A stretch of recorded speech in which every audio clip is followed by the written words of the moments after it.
Welcome to the Wolverine Digest podcast, the best spot for objective and authentic coverage of Michigan athletics. If you want open dialogue, honest opinions, and in-depth coverage of the maize and blue, this is the podcast for you.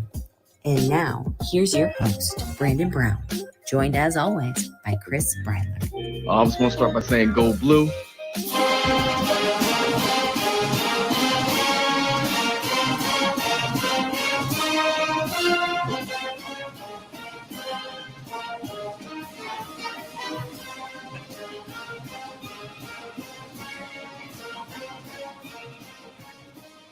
Yes. The boys are back in town. AJ, I appreciate the concern. We saw it in a lot of places. We really did. I know Chris saw it on Facebook. I saw it on Twitter. It's been all over. Where are you guys at? What are you doing? What's happening? My dad was texting me every day. Why aren't you guys doing shows? Listen, it was a little bit of a whirlwind for the last week out in Cali. The time change, all the shit we had to do, being here, being there. Chris, could we have been a little more committed? Probably. Well, up. Hold on. Already getting the echo. So we know StreamYard has not fixed that. You can just go ahead and shut that down right now. All right. I was hoping we'd have the old soundboard back in action. But a couple things, though, real quick, just to throw out there for you guys. I don't know if a lot of people have been watching on Twitter. I don't think, or X, whatever you want to call it. You can now ask questions via Twitter. That was never an option before. Just throwing that out there for anybody. And we can go live on Instagram, which may or may not pop up. We're not really sure yet. But those are a couple things that StreamYard have alerted me to. So anyway. Yeah. What was the question you asked, Brandon? Could we be more productive? Could we have been more productive? Committed. I used the word committed. Well, committed, productive, potato. Yeah, I would say certainly. Listen, I can tell you this. I logged a lot of miles in the massage chairs in the hospitality suite, but there's probably a permanent imprint of my physique in one of those chairs there. I mean, holy shit. Covering the games is really cool. But then when you get to this level and your team is in the college football playoff, they really, they kind of roll out the red carpet for the media because usually we don't really get that kind of treatment. But in the college football playoff, certainly having the hospitality suite, the massage chairs, breakfast, lunch, dinner, every single day you're there. It's free. No open bar, right? Which we really didn't even... a TV that's about, 15 feet by 10 feet with the game playing on it, and then pool tables, ping pong tables, basically everything you could want right there at the media suite. So that was a pretty cool experience. But yes, certainly we could have utilized our time a little more effectively. No doubt. And I gotta bring it up. And Chris, this might lead into something I know you want to air my dirty laundry. I'm here for it. Yeah. But I think this is a sign of us getting old. It was like, we'd be sitting at the table after logging some press conferences, maybe writing an article, eating a meal or two, and we're just kind of sitting there. We're like, whew, man, I'm beat. Probably better turn in pretty soon, huh? It's 3:30 p.m. We're like, what in the hell? Obviously the time change took a toll on some old men. And me very clearly took a toll on me. I don't know how deep you want to dive into this, but I've set the stage for you. I mean, well, I will say it is very hard to adjust to that West Coast. We were trying to. We didn't really take too much time to see the sites. Listen, I do want to. There's so much I want to say about California and LA in particular. So for Christmas, I got my son the PS5, and it's been a minute since I've really got on a game console and played. And as soon as we got that, it was a good gift choice because I knew in part it was for me too. I knew that part of that gift was going to be for me. I downloaded Grand Theft Auto. I can't remember which one it was or whatever. So I've been logging some hours on that.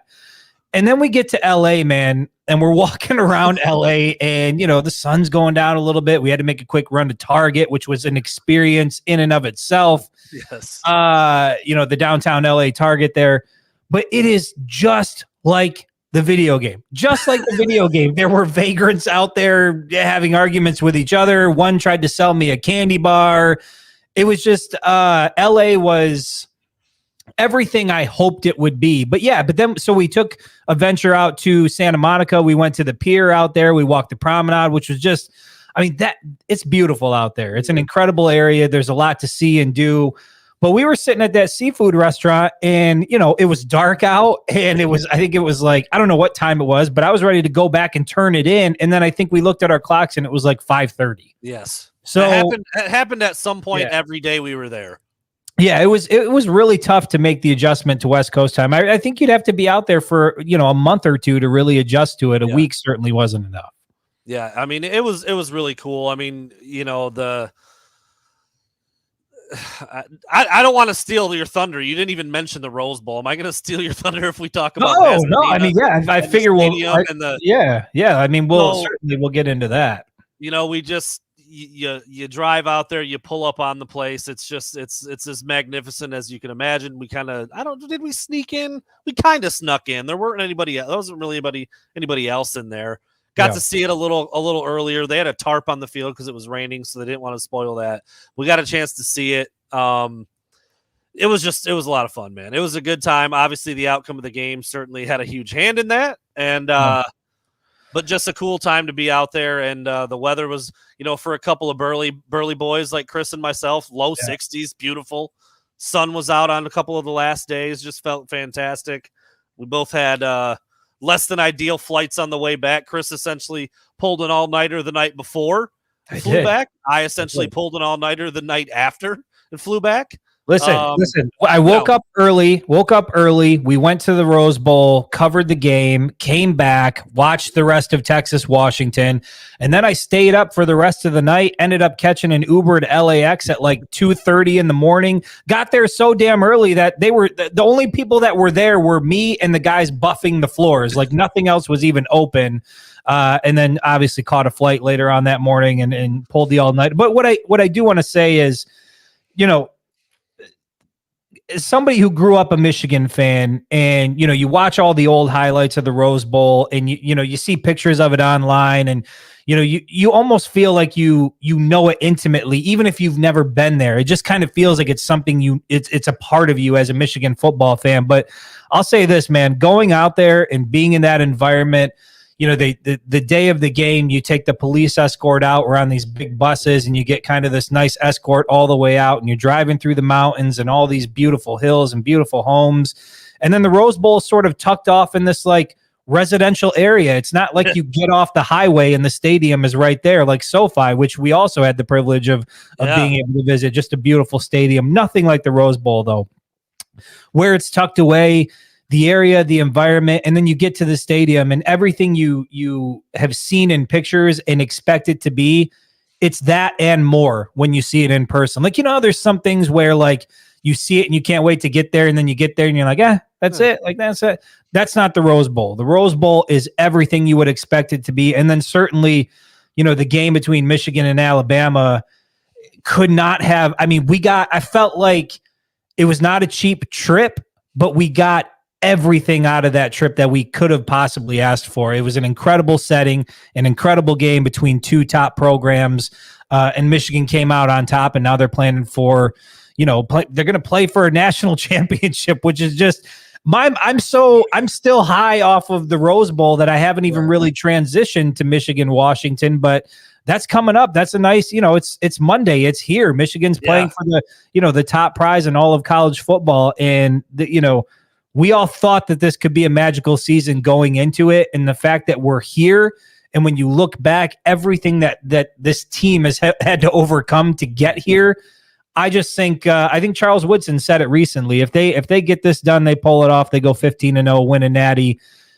This will be the greatest season in Michigan football history, and here we are with a front row seat and the opportunity to see it firsthand. I couldn't be more grateful and appreciative.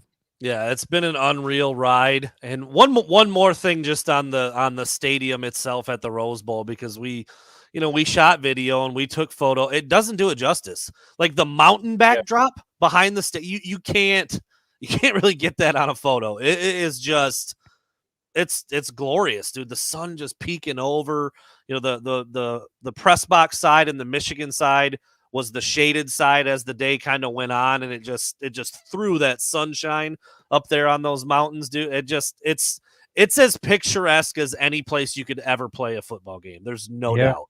Yeah, and the B2 flyover, that was incredible. Man. The little plaques that they have all over the stadium, of different games and statues, and just you can just tell there's so much history, in that area and in that stadium. You can feel it when you're there. A lot like Michigan Stadium, there's a lot of history there, a lot of things that have gone down there. The Rose Bowl certainly provides that. And then when you plop a stadium like that down in the middle of, various mountains out in California, for my money, nothing will top the Big House ever, because that's just, it's Michigan Stadium. It is what it is. But the Rose Bowl is a very, very, very close second. We all had that meme running through our head from the Tiger King. What is it, Chris? I'll never recover from this financially. Yeah. I mean, we all splurged and got a little swag while we're out there. Any goddamn thing with a rose on it, I had to have. It was like if there was a rose on it, I had to purchase it. It's almost like the same thing that happens when you go to Disney. You know what I mean? You get inside the park and all of a sudden you want to start buying Mickey Mouse ears and you're like, what the hell am I going to do with this? But with the Rose Bowl, it's different because you can, it's something that you will actually use and wear outside of the game itself. But certainly the folks out there in Pasadena, they knew that folks were going to spend money on this. I mean, $75 for a hat, $120 for a sweatshirt. Like, what are we doing here? You just had to go in. No, it took me a little longer. Like, I got in line with Chris. Yeah.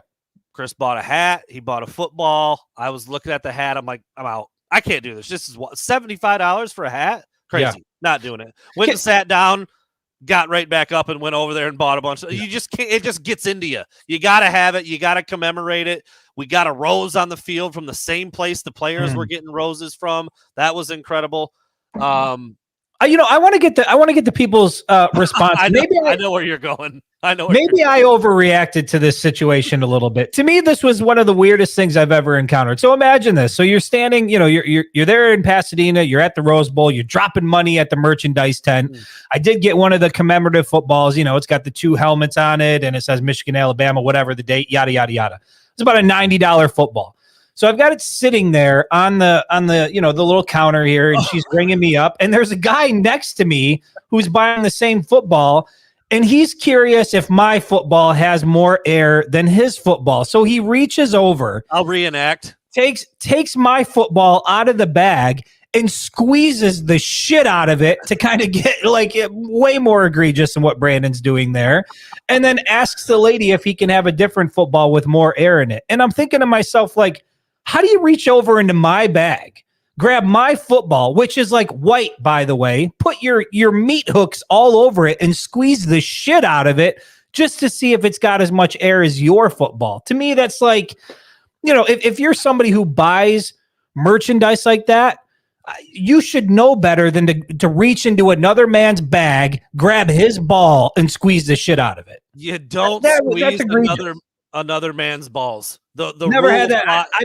I didn't even know how to respond. I didn't even know what to say. I was stunned.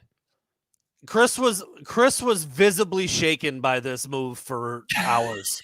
It rattled me. And then I watched him walk around and meander about, and I'm like, maybe I need to go say something to him. First of all, the dude,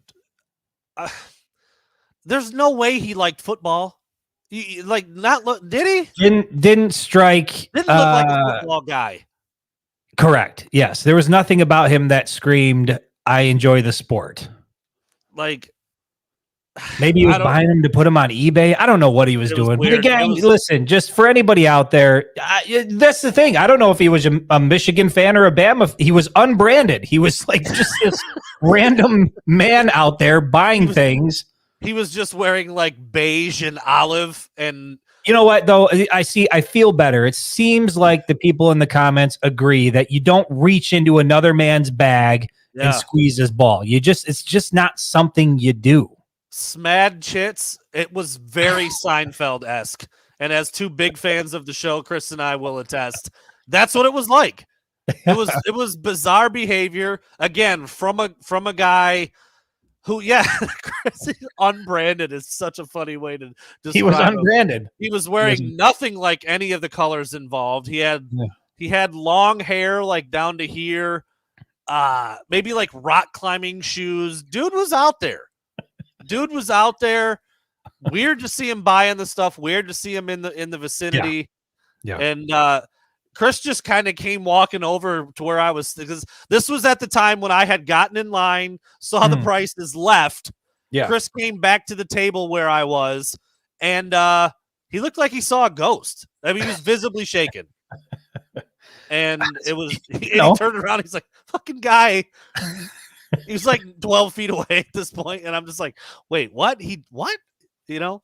It's just wild behavior. It's wild behavior, but you're out in California, you're near LA, things are bound to happen. It reminds me of my dad. I bought a brand new pair of Jordans, like fresh, crispy. Yeah. He took them out and bent them in half to check the flexibility. I about slapped him. I hope he's in here. I told him we were doing the show tonight. That's egregious behavior. Leave it. Also egregious. Yes. Anyway, I found it extremely funny. I was trying not to laugh because Chris was clearly bothered by it. But he did say like he could see the humor had it not been him. Sure, yeah, absolutely. If it happens to somebody else, it's funny, but when it happens to you, you take it personally. So yes, to the person that asked, now this guy has replaced. If I'm ever out in California again, I'm over Cord guy. Yes, I'm over Cord guy. That guy's a nobody. That guy's a loser. I don't even think he was on staff the last time we were at the Big Ten Championship. He's off he's still on the list. He's just moved down now. Okay. If I see this guy, this ball squeezing guy again, I might have to say something. It was hard to bite my tongue while we were there, but I'm trying to think of pretty amped up.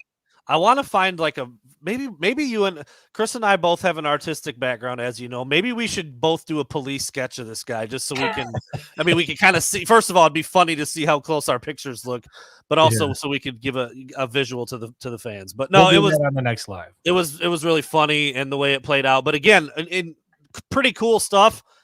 Some of it not so cool. I mean, Chris and I both were like, God, I want to get a shirt kind of, but the shirts fell a little flat. Hats were fire. We I don't know. Chris bought 9 hats, I think. I don't know how many you got. A couple balls. You got to get a couple hats of each design, so that way if you wear one and something goes wrong with it, you've got your backup. That's kind of how. We were talking about maybe doing a short. We've spent 15 minutes on merchandise. 15 minutes. That's a tough sell. Every time I'm like, we'll do a 30-minute show, we go an hour and 14. It's just never happens. Not happening. Clayton, thank you for the donation. All the similarities with this team and the 97 team, uncanny, hoping for the same result. I think you're going to get it. I think you're getting that result. We'll get into that a little bit later as we close the show. And then Jacob, thank you for the big dog right there. 1999 coming in. See Michigan's defense overwhelming Penix Jr. early and often. I feel the same. I'll get into that a little bit later as well. Also, don't see Washington stopping our run game. Also feel the same. With all that being said, I do believe it will be close until the Python grip takes over. Yeah, I kind of feel like this is going to look like a lot of the games we've described over the years. Michigan, we've used that same analogy, the boa constrictor or the sumo wrestler, however you want to look at it. But yeah, we'll get into that here in a little bit. We will talk about the Alabama game just briefly. I mean, it's in the books now, but it was an incredible game. So we talked about our time there. We've talked about the venue. We talked about ball guy. Now let's take it to the field a little bit. Chris was down on the field for the game. I was in the press box. So we obviously both had an incredible vantage point. And I mean, dude, out of the gate, J.J. McCarthy throws that interception, and by the glory of the football gods, Caleb Downs' foot was out of bounds by about a half an inch. Because when you start to look at the entire rest of the game, there were so many key plays. Some were like big splash plays. Some were just rather routine. One I can think of, I believe it was in overtime. Rod Moore came flying up and made an incredible open field tackle on Jalen Milroe. I think that was in overtime. But that's a relatively routine play, but that's also a play that Milroe steps out of like 8 times out of 10 and maybe runs it in for a score. So when you think back to how the game started and JJ does the most un-JJ thing I've ever seen him do, I think, it throws it away, but just throws it right to it. It was an incredible play. By the way, Caleb Downs is phenomenal. That for a freshman That kid's nasty. And they got a lot of dudes like that. But that kind of got the thing started. Then you're like, oh, man, what's this going to look like? And then Samaj does what Samaj doesn't really do. And, there were so many big key plays in that game. Obviously, the two biggest ones happened in overtime, got Michigan the win. But, Chris, I mean, I was on pins and needles in the booth. I had my story written. Michigan loses for the third year in a row in the first round. I hated typing it. When I saw that it wasn't going to happen, I deleted the whole thing, wrote the shittiest story I've ever written in my life, published it. It was like 2 sentences long. Didn't even care. I had to get down to the field. You were down there the whole time. Yeah. It had to feel insane. Yeah. Well, I saw somebody ask, look, I don't know if you can see. This is Roman Wilson to tie it, right? Oh, yeah, that sends it into and there's your boy, right. Oh, well, we're losing it. Either way, you see the vest, number 19. You see the panda. Which you got to keep, by the way, the vest. The vest, yes, got to keep that. So to answer the question, incredible vantage point from during the game down on the field. But yeah, man, I remember talking about this with other photographers, other Michigan photographers that were down there, that as the game went on, it felt like all of the things Michigan couldn't do, all of the mistakes they couldn't make, they were making them. And at some point, it just felt like Alabama was going to take full advantage of what Michigan was doing. And at the end of the day, like what we've seen all year, Michigan just kept fighting. And I remember saying specifically when they were down, like, what the hell is I know Michigan has Mr. Brightside. What is it that Alabama does? Is it I called it the hillbilly hoedown. I think that's pretty fitting. Winn-Dixie type, whatever the hell they were doing. As they were doing that, the other side of the stadium, the Michigan contingent started the Let's Go Blue. And this is when Michigan was down. And I remember saying to one of the photographers next to me, I'm like, you can't have an instant classic unless Michigan has to overcome some adversity to get the W. And sure as shit, they come down the field. Roman Wilson gets the touchdown. It goes into overtime, almost a disaster before overtime with the muffed punt. Who was it? Jake Thaw that was back there, but he recovered it. Thank goodness that turned out the way it did. Michigan goes into overtime. Blake Corum does what he does.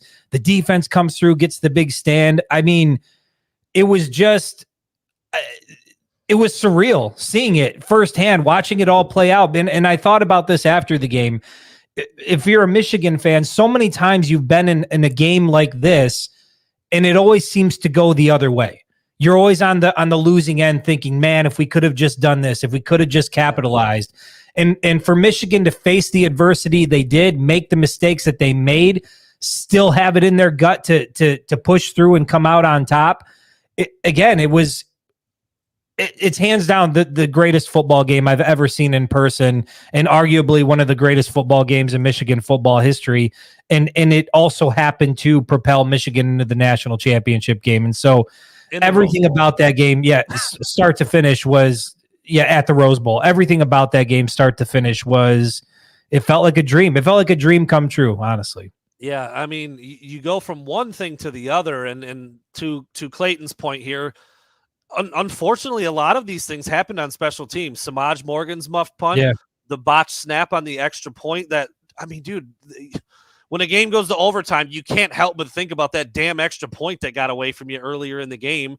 James Turner missing makeable field goals. Then Jake Thaw's deal at the end of regulation when he's literally put in there to do the one thing. Just catch it, bro. Just catch it. And he doesn't. But then he makes an incredible play by having his head on a swivel, picking the ball up and not losing it. Dude, high school football, college football, pro football, I think it's better than 90% of the time when a dude goes back to grab a muff punt and gets hit that hard, that quickly, it's another fumble. And for him to hang on to it, not be in the end zone, not have a safety, not have the ball pop loose again. Yes, he put himself in that position by dropping the punt, but it was an incredible play for him to scoop it back up, secure it, take the hit. Yeah. And then, Michigan gets out of there with a couple of kneel downs and you play overtime. But yeah, the special teams miscues was that's something that Michigan doesn't do. Yeah. And they did multiple things in this one game. Here's another thing I want to point out. And Brandon, I texted you about this prior to the game, obviously down on the field, watching the guys warm up. And I see JC Latham, who is an offensive lineman for Alabama. One of the biggest human beings I've ever seen in person in my life. And I'm looking at this guy, and he's working with another offensive lineman for Alabama. And I'm thinking to myself, it's not really changing, my prediction of what the outcome was going to be. But certainly, I knew for sure Michigan didn't have anybody that looked like J.C. Latham. 6'6", 360, by the way. And to give you an idea of his size, he's doing the offensive lineman drills where they kind of, they practice their step backs and, they're shuffling their feet a little bit. I'm standing, 5 feet away. Every step he took, I could feel it in the turf.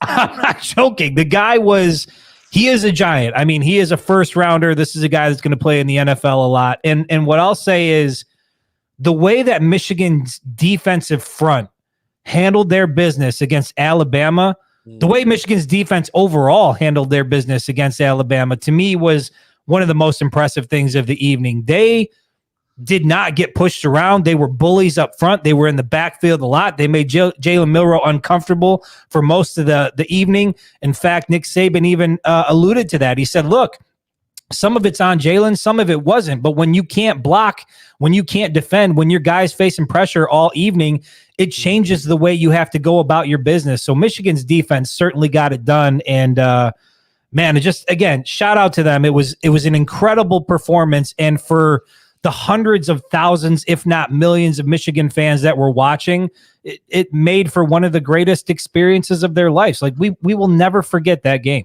27 million TV viewers, to be exact. Actually, it's one of the most watched games in a decade. Yeah. AJ, very interesting that you asked that. So I'm in the booth. The teams are warming up. Yeah. Chris literally texts me. He goes, dude, J.C. Latham, number 60. Michigan has never had a player that looks like this guy. That's the text that he sent me. And I had remembered Latham when he was in high school. He was at IMG, actually, when JJ was the number 1 tackle in the country. I believe he was the number 3 overall player in the country. And so it's not just the 6'6", 360. He's got no gut. His arms are insanely long. He's high weight. He looks like a power forward, but he's 360 plus pounds. Chris talked about shaking the earth.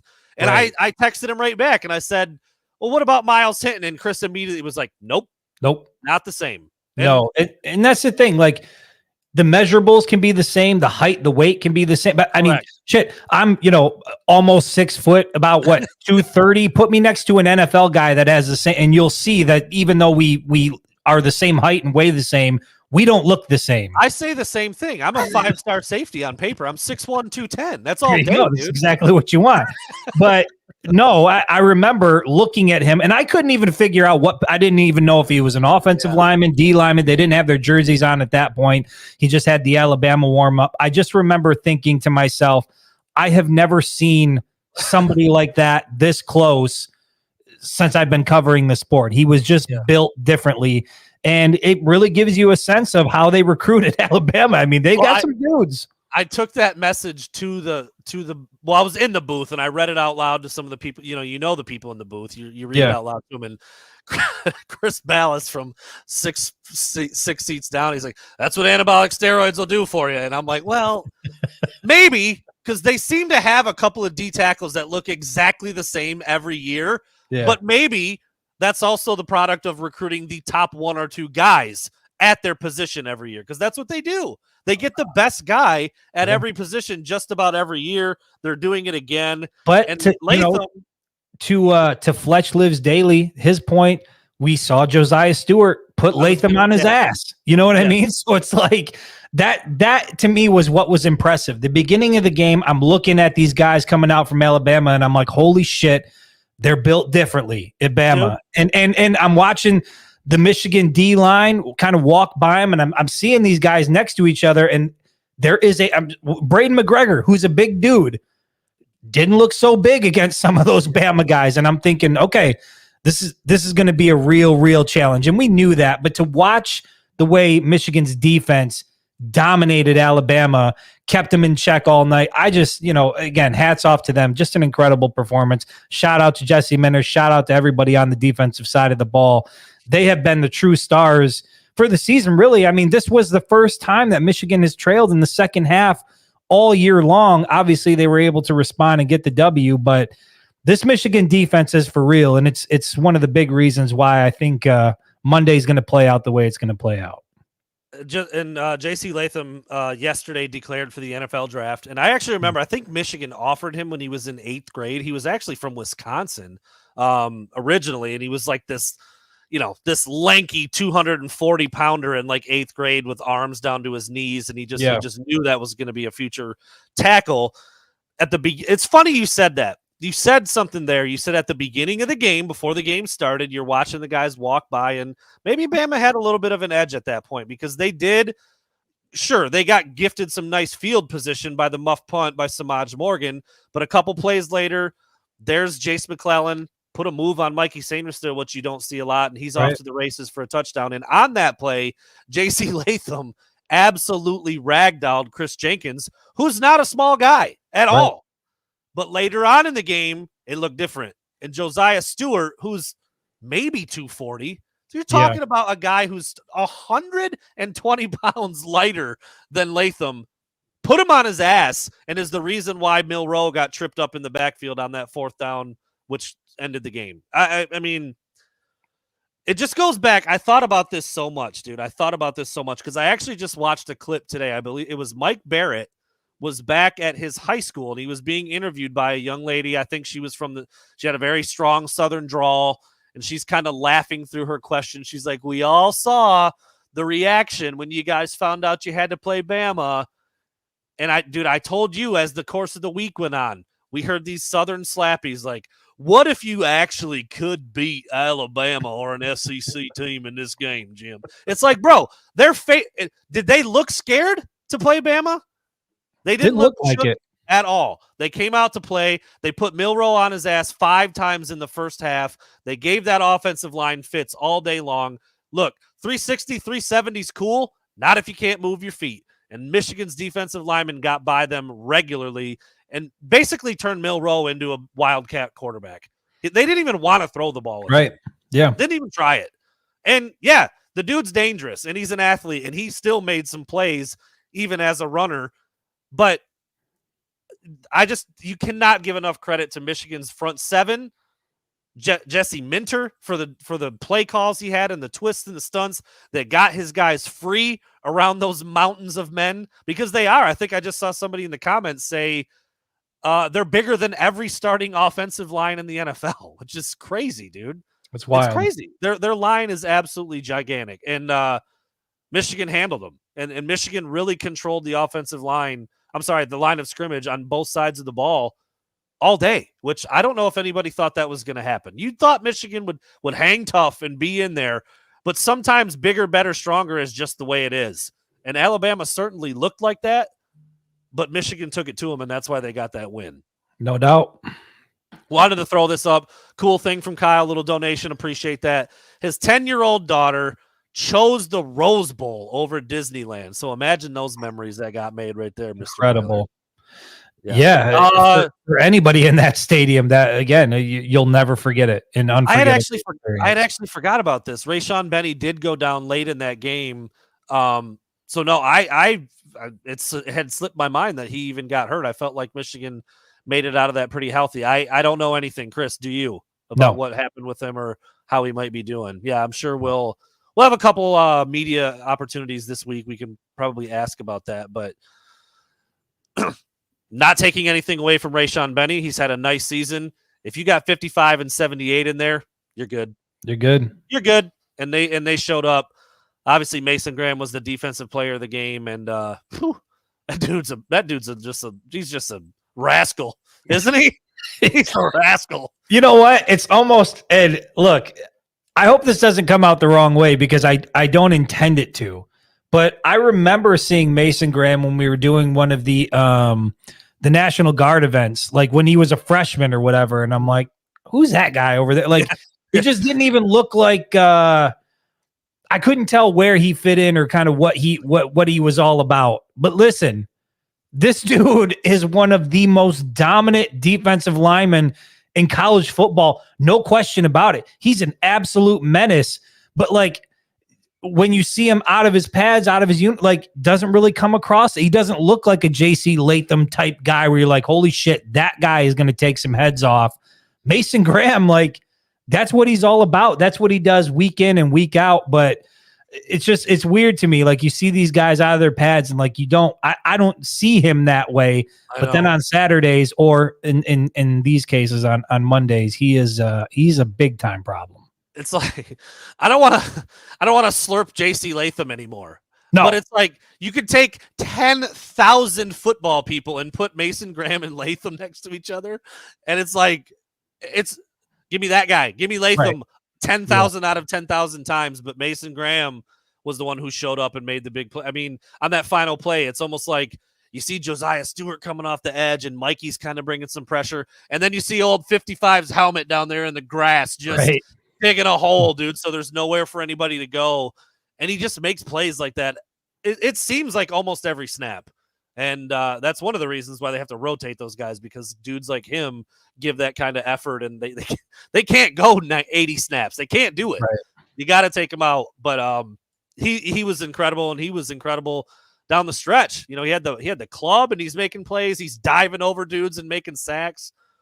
Fun dude to watch play. And I don't watch those trench guys very much, but he and then you talk to him and he's like, yeah, just glad to be back here in California. Can't wait to play football. Like he's so mild-mannered and chill. It's just it's funny to see that switch flip when they get out on the field. But he was really, really good.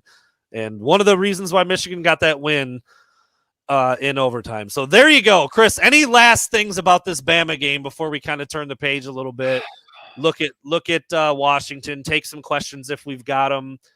No, just a shout out and a rest in peace to all the people who thought Alabama and the SEC conference was going to be the death of Michigan football this year. Saw a lot of it on social media. Yeah. You know, Bama ain't Ohio State, Bama ain't Penn State, yada yada yada. And you know, now we're not really hearing much from the Alabama folks lately. You know, one of the, it's a small part, but one of the more enjoyable parts about this run Michigan has gone on is watching Buckeye fans become Bama fans, and now Buckeye and Bama fans have to become Washington fans because they just can't get it done against the Wolverines. And so that's been a really interesting evolution to watch. So shout out to all those folks. You were very vocal on social media over the last several weeks, and I don't really know what to say. I don't know what to say. There was so much talk from the Bama contingent that this was going to be a slapdown, that the reality check was coming, and like it always does, it just didn't come. Yeah, it was. I'm almost 40. This trait has left me, but back in the day when I was playing competitive sports, I got a little bit of a mouth on me. I'll let it fly. It came out at the end of that game. I mean, I'm running down the tunnels. I'm doing the Southern accent for anybody who wants to hear it. Goodness. What y'all gonna do when you go back to Tuscaloosa? Nothing. Stuff like that. But it was. Yeah. It blew my mind how many questions the players and Jim Harbaugh got. Like they were already just a consolation. Right. I mean, but really, like if you could beat Bama, what would it be like? But that's what pisses me off is that now that Michigan won, it's like you see a lot of they were favored to win. Vegas favored them to win. But if you listen to anybody talking about this game at all, even the media people that were there, it felt like it was just the loss was coming for Michigan. It was just a matter of what was it going to look like.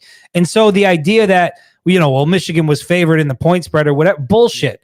Most people, anybody you talk to thought Alabama was going to win that football game. And, part of that's Michigan's on Michigan because their postseason history isn't that good, particularly under Jim Harbaugh. Like, they hadn't won a lot of games, one postseason win prior to this one. And so there was reason to feel that way. But we've said it all along, even going back to the beginning of the year, and then you kind of watch this team evolve and everything they go through. They are built differently. This is a different group of guys. This is a veteran-led team. They've got guys that have played a lot of football games. There's a lot of, they might have 5, 6 there's a lot of guys that could be captains on this roster. I just think these guys are built differently. This is a different type of team, and this is a team that we should all appreciate because it doesn't come around all that often. You talk about, I mean, Jim Harbaugh saying that J.J. McCarthy is the greatest Michigan quarterback of all time. Blake Corum making a legitimate case to be the greatest Michigan running back of all time. I mean, how many times throughout your life are you going to be able to say you got to see those guys? You're seeing it play out right now. It's an honor. So I wrote an article yesterday that win single-handedly killed 5 major narratives surrounding Michigan football right now. I'm going to throw them at you quick. We've kind of discussed them already, but if you got a comment, throw it out there. But I just can't help but think that this is, I mean, dude, as big as those wins over Ohio State were over the last 3 years and winning Big Ten titles, this has got to be the cream of the crop, isn't it? The signature win for Jim Harbaugh. Yeah, there's no question. Gotta be, right? Gotta be. Yes. So, number one, Michigan isn't quite good enough to advance in the playoffs. And, dude, I had the story written, and I was pissed, and I was bummed out that was probably it. And Alabama doesn't lose those games. Alabama does not lose with a 7-point lead under 4 minutes and the ball. And Michigan doesn't win those games. Correct. And that's different. It's different now. Something has turned. Something has changed. So that narrative is dead. Number 2, Jim Harbaugh can't get it done in the postseason. Well, his record's still not awesome. But, dude, if they win Monday, and even with the win already last Monday, right, no one cares. No one cares about that shitty bowl game against South Carolina or Florida State. They just won to Granddaddy over Bama when you probably shouldn't have won, and now they got a chance to win a title. I think that one's dead. Yeah, his record's not going to be good. And if he wins this next 4 bowl games in a row, which I don't know if he's going to be at Michigan at all anymore, another discussion for another day. He's got to win 4 in a row to even get back to 500. But we talked about this though. The value of a national championship is so much greater than all of that combined, that if you win it all this year, all those previous, they don't mean shit. All the previous losses in those meaningless bowl games, they don't mean anything because a national championship is just, I mean, dude, think about how valuable that Rose Bowl win feels right now. A national championship is just going to be that much more. So yeah, I think if they get it done on Monday, you can take that record. If people still want to throw out that, well, he's still only, what would it be, 3-6 or whatever in postseason play? Like, good. Who gives a shit? Won a national championship. No doubt. No doubt. This one irked me to my core. And I know it will you too, Chris, because we know JJ somewhat on a personal level. And the kid he's incredible. And if the game plan for him, I mean, this is a little bit hyperbole, but if the game plan for him against Washington was to not play, he'd do it. Like that's the kind of dude he is. And this one just irked me. Number 3 was that JJ McCarthy is not good enough against the good teams. And I saw it everywhere. His first 9 games versus his last 5. And it made me think like with Stallions, without Stallions. Right, exactly. This was like Stephen A. Smith level of research when it comes to football. You didn't watch the games. They ran it 32 times in a row against Penn State. How's he supposed to get stats in that game? He does exactly what he's asked to do. He does it to damn near perfection. And you know what the stats did look like? 5 freaking big wins in a row and make it 6 now. That's what the stats looked like. Yeah, I mean the stats look like 14-0, 26-1 as a starter. This was plastered everywhere. Right. Everywhere. Yeah. And but when you do things like that, when you water it down to just the numbers, to me that's like, okay, you don't watch the football games. If you look at the numbers and just think, okay, JJ's at a disadvantage, I go back to it and I put it on social media and it was kind of all over the place. But that play that he made on that toss back from Donovan Edwards, where he had to go up, bring it down with one hand, turn, throw it with pressure in his face and deliver it, drop it in the bucket to Roman Wilson. Again, and I stand by this, 99% of quarterbacks at any level cannot make that play. JJ McCarthy can make that play every single weekend. He is a gamer. Just give the guy some goddamn credit, would you? Yeah. He's an incredible quarterback. Watch him play on Saturdays. He does everything he's supposed to do, does everything that's asked of him. And when the game needs to be put on his shoulders, the kid can deliver. Yeah. Yeah, no doubt about it. And Matt Kirby, this is my fourth one. I worded it a little differently. Michigan is scared, or the way that I said it, the SEC still just too good. Too good. Yeah. Too good for Michigan to beat, whether it's Alabama or it's Georgia. They're too good. They're not. I don't know if it's the parity with NIL or the transfer portal. I mean, you have to think about it, Chris. Think about if the transfer portal wasn't a thing. Think how different Michigan's roster looks. Like Jim Harbaugh has crushed the transfer portal and plugging holes with just the right kind of guys. This year, Josh Wallace, Drake Nugent, AJ Barner, Ernest Hausman, Darius Henderson. Yeah, crushed it. He has found the exact Olu last year. I mean, the dudes that he's brought in have supplemented the roster in the perfect way that it's created just enough to where there's these advantages don't seem to be as big anymore. And then last but not least, dude, for Christ's sake, I almost can't even say it. It makes me so just when is it going to die for real, Chris? Because I know it's dead for you and I. Michigan is only good because of sign stealing. Dead, gone, toast, not a factor, not a thing. Suck something. Suck it. That's all. It's crazy. It's still being talked about. I know. It's still being talked. I turned on ESPN and they were the question was, if Michigan does go on to win it, how will will it be tainted? Will the win how are we still doing this? How are we still doing it? You got Tom Luganbill or whatever his name is saying, well, we're going to have to wait and see. It could be months before more comes out and figure out, give me a break. If you don't watch these games and understand that Michigan is just better than the competition that they're playing and it has nothing to do with signals or sign stealing or whatever other conspiracy you want to put on it, then that's on you. But what I can tell you is this for a fact. Anybody out there that continues to use the cheaters, the sign stealing thing as a way to try to get at Michigan fans, let me let you in on a secret. We don't give a shit. We don't care. We're enjoying the ride. I just got back from California and we're getting ready to leave for Houston in a couple days to go watch the Natty in person. So you can keep talking about it all you want. We don't care. We're going to wear the championship shirts. We're going to have the parade in Ann Arbor. We're doing all of that. It doesn't matter to us. I heard the other day, and I feel like we can't go more than a couple shows without mentioning him, and it's whatever. That's why he does what he does. But Valenti and Rico, they did the. That's one of my New Year's resolutions. I've cut out Valenti and Rico. They did the thing. They're like, you can, if you want, just admit it. Just say you can't do the leaders in best thing anymore. You finally come down to okay.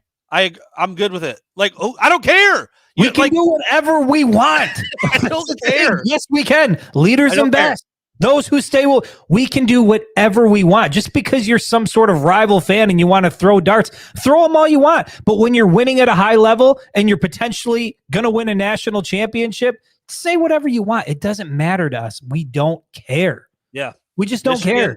Michigan may have obtained signs in a way that they shouldn't, but having signs did not give them an advantage. I don't even think it gave them an advantage. I'm at that point now. Yep, I don't care. Anyone that says otherwise now is either an idiot, wearing green, or wearing red underwear. That's how I closed that article right there. So there you go. Yeah. Or maybe all three. It could probably some of those things cross over. Red and green underwear, also an idiot. That whatever. Anyway. It just makes my heart happy that all of those things are, and anybody who wants to argue them can try, but I mean, what could they say? What could they say? It's amazing how unbothered you are when you're just winning everything. Yeah. I'm completely unbothered by all of it. Yep. So there you go. And now turn the page, and Michigan is playing a team that really couldn't be more different than Alabama. I mean, now you've got it. I don't want to say finesse, because when Washington's running back is healthy, they have a pretty good rushing attack too. I like that kid. Dylan Johnson, I think is his name. He's hurt. That dude's real banged up. I don't know how effective he's going to be in the game. I don't even know if he's going to play. He was essentially carted off. I think they've said he's going to play, but he's not close to 100%. Their offensive line did win the Joe Moore Award. They're not as good as Michigan's offensive line. I don't even know if they're as good as Alabama's offensive line, but they do keep Penix pretty clean. And that dude can throw the pill. I will never take. I'm not taking anything away from Michael Penix. His arm strength, the deep ball, the accuracy. he's elite. They have 3 NFL wide receivers. I don't think it matters. I don't think it matters. I think Michigan is going to make it a rough go for Michael Penix. And I think they are, mark my words right here, Chris. Michigan is going to be able to do anything they want on offense. Anything they want. If they can limit Washington's offense even a little bit, this is a walkaway national title win for the Wolverines. Yeah, I mean, it's, after watching what Michigan's defense did against Alabama, I know it's a different animal when it comes to Washington, and I know that Penix presents, he's an elite quarterback, and he's going to present a unique challenge, and I think Michigan is, I think they're going to take some punches. I think we're going to see that, but it's going to be early on. Honestly, man, I just don't see a scenario where Michigan doesn't win this game. These guys are dialed in. They're locked in. We spent the entire week around them for the Rose Bowl. You can tell this is a different team. This is not the team that showed up thinking that, TCU was going to be sort of a, I don't want to say cakewalk, but they all knew they were winning that game. That was the belief going into it. Still the same belief, but a different mentality this time around, a different approach this time around. These guys are hungry. They understand the opportunity in front of them. A lot of guys came back for this. Blake Corum came back for this. Zach Zinner came back for this. I mean, shout out to Zach Zinner, unanimous All-American who can't even be on the field. They've got guys who came back to be exactly where they are right now. And then when I look at what Michigan has defensively up front, with Kenneth Grant, Mason Graham at the linebacker position, with Mike Barrett, Junior Colson. And then in the secondary, there's just no weaknesses on this Michigan defense. And that's why they continue to win week after week. So will Penix challenge them? Absolutely. Michigan's going to have to play sound, disciplined football, especially in the secondary. But to me, the Michigan defense is going to be the reason why the Wolverines are hoisting up that national championship trophy on Monday. Real quick, I'm going to address it, and then we're going away from it. Lama Bryant, please get your reading comprehension up. There was a breach in the Catapult video system. Had nothing to do with Michigan. Michigan also hasn't been watching video on their iPad since November. Thank you. Have a nice day. We'll see you in Houston. That's all there is to it. And again, we don't give a shit. We don't care. It doesn't matter. The sign-stealing thing, whichever advantage it provided, I think is minimal at best, had zero to do with that Alabama game. Like nothing. If anything, it was like the other way, because now Michigan has been under this scrutiny and this microscope for 2 months. Nothing to do with it.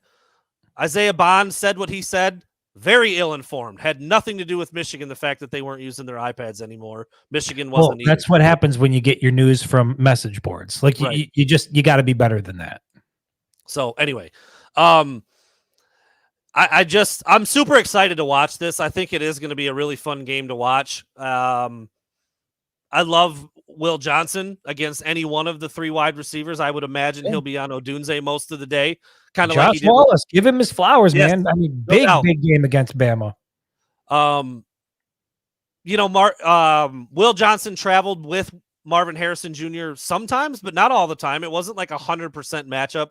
I imagine that's what... Dude, there's some really good points being made in the comments. Washington is a lot like Ohio State, and Michigan is built to beat Ohio State. Elite quarterback, NFL talent at receivers, solid but maybe not elite running game, athletic linemen. That's Washington. And Michigan has beat, and I think Michigan has Ohio State, maybe not this year. Kyle McCord, he can't hold Michael Penix's jock. CJ Stroud can, and Michigan beat that team 2 years in a row. I think Michigan is built to beat this team. I think Michigan's going to be able to do. Dude, Washington's 92nd in the country on defense. Yeah, it's not good. Makes for good TV and Pac-12 after dark type deals, but it's a different animal when you face 56-48 against the Beavers. Great, nice. Yeah, I just don't see it with Michigan. I really don't. I think it's going to be. I think you're going to get some of that middle of the Big Ten schedule feel where that defense for Washington is like, we can't do anything. We're just getting leaned on. We're just getting pushed backwards. Oh, Blake Corum. Blake might have 5 touchdowns in this game. It's that kind of game, I feel like. Yeah. Where you get down in there and you just give it to him, and before you know it, he's laying in the end zone. I mean, the only advantage that you could make a case for would be when it comes to Penix and McCarthy. And I think you would be basing that argument largely on numbers. And when you do that, you're not taking into account that Michigan doesn't play the brand of football that Washington plays. So even that argument is flawed. I think across the board, look, going into the national championship game, if somebody told me, and I'm not saying this because I cover Michigan, and because if somebody said, look, you can have Penix throwing the ball or you can have JJ, I'm taking JJ every day of the week. I'm taking JJ at quarterback. I'm certainly taking Blake Corum at running back. I'm taking Michigan's offensive line. I'm taking Michigan's tight ends. I'm taking Michigan's wide receivers at this point. What Roman Wilson did in that game, some of the catches he made, we talked about it earlier in the year. I thought that he was on the verge of becoming a superstar. I thought that this, and then the numbers sort of slowed down. He got off to the hot start. The numbers slowed down. When they need a guy to make a big play, he's there. And then, oh, by the way, you've also got Cornelius Johnson in the mix as well. Defensively, I'm taking Michigan's D-line. I'm taking Michigan's edge rushers. I'm taking Michigan's linebackers. And I'm sure as hell taking Michigan's secondary. So across the board, to me, it's advantage Michigan. And again, that's why I think the Wolverines are going to win a national championship on Monday, which, man, if that happens, say whatever you want. However, whatever criticism you want to throw towards Michigan, whatever shit talk you want, it won't matter. And it won't matter for me for, I don't know, I'll be good for the next decade. It won't matter because Michigan won it in 2024. It's really funny. So I would take Washington's receivers. All three of those dudes are playing in the NFL. Sure. Roma Dunze, I can't remember McMillan's first name, and Polk. They're really good. I'd be very curious to say, because I'm going JJ too. The moxie, the playmaking, the leadership, the intangibles, the game control. Oh, and by the way, he's talented as hell. He can make every throw. He's a better runner than Penix. But I would be curious to see what JJ's stats look like had he played an entire season in Washington's offense. I mean, he's the kind of guy that can throw 40 to 50 touchdowns in a season. No question. So you're right. The quick and easy thing to do is to look at the numbers and the stats. And yeah, Penix has got him in every category. It's not close, but that it doesn't matter because it's just like that graphic I showed earlier and the whole narrative about JJ hasn't been good enough against these good teams. Oh, by the way, he threw for 220 and 3 touchdowns on Monday. It's pretty good. Yeah. That'll work. 3 touchdowns. Yeah. 3. Did I say 3? I think you said 2. He threw for 3 touchdowns, didn't turn it over again. Shouts out to the football gods that Caleb Downs' foot was out of bounds when he jumped up in the air, but he was phenomenal after that. It certainly felt like the way that all of that started was not good. Yeah. So anyway, I'm really excited to watch it. I don't think Washington is built to handle a team like Michigan, and I think Michigan is built to handle a team like Washington. That's what I think it really comes down to. Dude, Michigan's built to handle anybody. That's the way it looks. That's what makes them so good. Could be Bama, could be Ohio State, could be Penn State. It doesn't matter. It just feels like this team is built to beat anybody. And that's why it's so incredible to watch him play football. Yeah, and somebody who just said that right there. Darren May. Yeah, Penix is a string bean compared to Milroe. If he gets lit up a couple times, I just think Michigan's going to bring. Chris, this was an interesting question. Let me ask you about this. They asked me this on the show today with Jamie, and I went back and forth in my head, but I think I have a consistent approach when it comes to this. But I want to hear yours. So you've got a guy like Penix, 3 NFL receivers, a good enough offensive line. I know some people were saying that they give up a lot of pressures, but they won the Joe Moore Award and he doesn't get sacked a lot. You got to give, he throws it 50 times a game. Like, they get tested a lot, way more than Michigan's offensive linemen do. That's another story. How do you attack Penix specifically, but Washington's offense? Are you 4 guys, twists and stunts, go get him, drop 7? Yeah. Or do you want to see Jesse Minter send in 5, 6, 7 guys at times more often than not? Or is it a mix? Like, what's your approach if you're that guy? I was going to say, I think it's a bit of a cop-out, but I think you mix it up a little bit. And and then you get a guy like that seeing ghosts. You rock him a couple of times early, just like the Michigan defense did against Jalen Miller. I mean, That the one where Josiah Stewart got to him early, I think it was in the first quarter, happened right in front of me, and you could just tell it was having an impact on Alabama. Like there was a point in time early where we all looked around and said, "Holy shit, Michigan's defense they're here, they're ready. Like they are ready for Bama." And I think that's what you do against Washington. I think you try to get to him early, but you also show they can get to them with the front. They can drop 7 and be totally fine. And I think you'll probably see a lot of that. But certainly you want to blitz him, get to him, rock him a little bit, and then have him seeing ghosts out there. And I think that's why, again, the Michigan defense is going to be the reason why they win it all on Monday night. Because I think Penix, for as good as he is, he hasn't seen anything like what Michigan's going to throw. This isn't Oregon State. This isn't the Pac-12 defense that he's got. This is the best defense in the country that he's going to see, and they're for real and they're ready. I love pressure. I mean, I hate when you see it so much in the NFL when teams sink into that prevent rush 3 and the quarterbacks are so good at that level they just pick it apart. Penix is that good. That means that he's an NFL quarterback. So I don't like sitting back against him. He has shown that when a guy's covered, he'll still put the ball exactly where it needs to be a completion. He's that good with his deep ball and with his accuracy. So I like pressure more than not. I mean, yeah, you're still going to mix it up. You're not going to send 6 every time. I understand that. But I don't know the numbers. They're probably out there somewhere. I don't know on what percentage of plays Jesse Minter blitzes on average. I'd like to see it a shade higher. I think if you get, like you said, you get to Penix a couple times, you rattle him, he's seeing ghosts, he gets out of, you just get him off his platform a little bit. I think that bodes well for Michigan.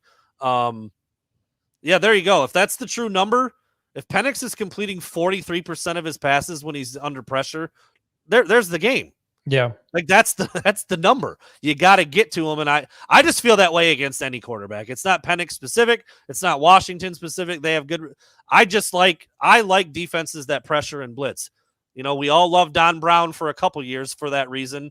They ended up figuring it out and he was too old and stubborn to change and it stopped working. But we all loved Dr. Blitz when it was working. We did. And I think that's the way you get to Penix, and I think that's the way you rattle that offense. I mean, dude, he's got a great knack for it, and Jesse Minter has dialed it up so well so many times. But I love seeing that number 0 fly off the edge and light up the quarterback. Yeah. And Mikey has done it a lot. You've seen linebackers come at different times. Braden McGregor got a big sack on Milroe. You mentioned Josiah Stewart. They've got dudes that can do it from all over the place, and I think that's how you get Washington out of their game. The thing about Washington, though, is if Michigan does do their lean on you and get up by 10, they can come right back. They are built to come back from behind. A lot of teams are not. Washington is. So I'm with Michigan you. Is also, Michigan's also built to sustain drives. You see something like, a 12-play drive with the way the clock works this time. You got a guy like Blake Corum, and I do think Blake Corum's going to have a little more. I mean, different teams, but let's not forget what Blake Corum looked like the last time Michigan played Washington. We saw him flashing up the deuces on the way to the end zone with like a 70-yard touchdown. I mean, he went off the last time they played Washington, and I think I said it earlier, this Michigan team is built to beat any team in the country. I certainly think they're built to beat this Washington team.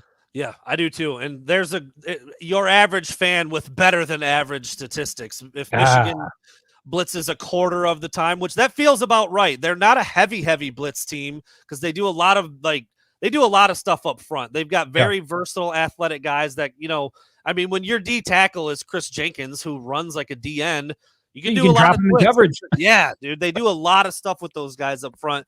Really, honestly, the only guy you can't do that with, and you really wouldn't want to a lot, I actually don't even believe it. So I'm not even going to finish it. I was going to say Kenneth Grant, the dude runs like a gazelle. Right. So Mason Graham is phenomenal at change of direction and really good at the stunts and the twists and stuff. But I mean, Kenneth Grant is more of your traditional, keep him in the middle. That's where he's best. But they've got so many dudes that you can move around. We've talked about it before. I mean, Jalen Harrell looks like a big running back in the 32 jersey. You can do all sorts of stuff with him, all sorts of stuff with Josiah Stewart, Braden McGregor. I mentioned Chris Jenkins, Mason Graham. And if they blitzed 42% of the time, that's almost half the time. So they doubled their output of blitzes, and that's why they sacked Milroe. I think it ended up being 7 times, wasn't it? 6 or 7. 7. 5 in the first half, 2 in the second half. I think they do the same thing against Penix and take him out of his game early. Yeah. And that's how you rattle that team and how you get them shook and how Michigan. Dude, they're this close. Title, they're this close. They're not letting this one slip through their fingers. Not this time. It's been an hour and 5 minutes, Chris. We will attempt. We have some rugged travel plans coming up, so we're not sure we're going to be able to do a pregame show on Monday while we're in Houston. We'll see. The game is a little bit later. We've got a drive coming into Houston. We're flying into Dallas. It's a whole thing. Do we want to do score predictions now? We both wrote them down. Yeah, let's get them out of the way. We got them. I'll go first. I may have taken a page out of Chris Breiler's book here. I'm just getting too big for my britches, maybe. I mean, you thought Michigan was going to beat Bama by 30, I think it was, wasn't it? 10. I was close. You said 2 scores, and it was pretty modest. Yeah, it was 10. Yeah. But you were very confident all week going to that game. You never wavered. I flip-flopped back and forth a little bit. Thought it was Michigan. Then I thought Bama. I was going to stick to Bama. Then we got on the live, and I was like, Michigan! It just came out. I couldn't handle it. The whole atmosphere of the Rose Bowl, and it got to you. It got to you. Jacob, I don't know if you meant to ask a question, brother. Thank you for another donation. Okay, here it is right here. And he threw more money on it. Looking ahead, if Michigan wins the Natty, how much does that affect our recruiting? Unfortunately, I don't think that much. I feel like NIL is like the biggest thing now for so many of these kids, and Michigan's going to go out and get who they want, supplement the roster with the transfer portal, and keep it moving. Miami seems to be doing pretty well, and they haven't won shit. So there you go. Yeah, Auburn had a top 10 class. They haven't won shit in however long. Yeah, I just don't think it works the same way. All right, here's what I got. I said what I said. I still think Washington will score. They're too good on offense. They've got weapons. Penix is the real deal. But I got Michigan winning this bad boy 38-24. A 2-touchdown win for the Wolverines in the national title game. Whew, that would certainly be impressive. That would be impressive, Brandon. And I'm not too far off from where you're at. And I'm going to go back to what I said before the Rose Bowl. I've said it multiple times here. I can't recall a Michigan team top to bottom where I've had this much faith in the players and the coaching staff. These guys are going to get it done on Monday. I have zero doubts about it. They just have that feel about them. You can tell when you're around them. You can tell when you watch them. It's a special group. We're all aware of what we're witnessing. I've got Michigan winning 34-17. Ooh. And I think a lot of those points from Washington are going to come in the first half. And we're going to see Washington held the 3 points in the second half. Michigan runs away with it. Lean heavily on Blake Corum. Dominant win. Dude, hoist the national championship trophy, and then we party in Houston for a little bit, and then drive all the way to Dallas and fly out. What an incredible evening we've got ahead of us. I love it. I love everything. 4 quarters. 4 quarters away. Yeah. I saw somebody ask about Bryce Underwood. Looks like it's going to be LSU. We'll see what happens. It's not over till it's over. Dude, we got Alex Orji. We got Jaden Davis. He'll transfer to Michigan next year. It'll be fine. It'll be fine.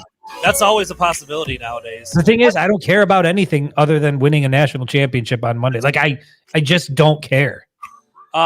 Michigan's 2025 quarterback commit did win Mr. Football in Florida. They have some pretty good players down there. So anyway, it's not like they're getting nobodies, but yeah, Bryce Underwood, he's a stud.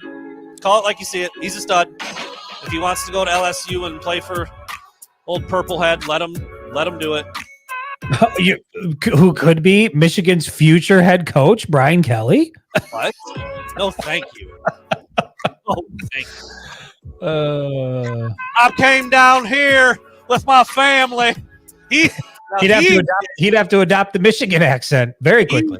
He did the fakest Southern accent I've ever heard. Yeah. I'm up here talking about soda. Throw his ass out. What a weirdo. All right. There you have it. It was great to be back. It's been a ride. It's not over yet. Job's not finished, as they keep saying. Mamba mentality, brother. And we'll be down there in Houston shortly. And we'll try to bring you as much as we possibly can. Well, Sean, you know what? I did live in South Carolina for 8 years. I think I figured that shit out pretty good. I'll put a little one on sometime. Douglas, it's not soda, but we're not going to get into this debate. Not having this. Not an hour and 9 minutes into the show. Don't do that. We're out of here.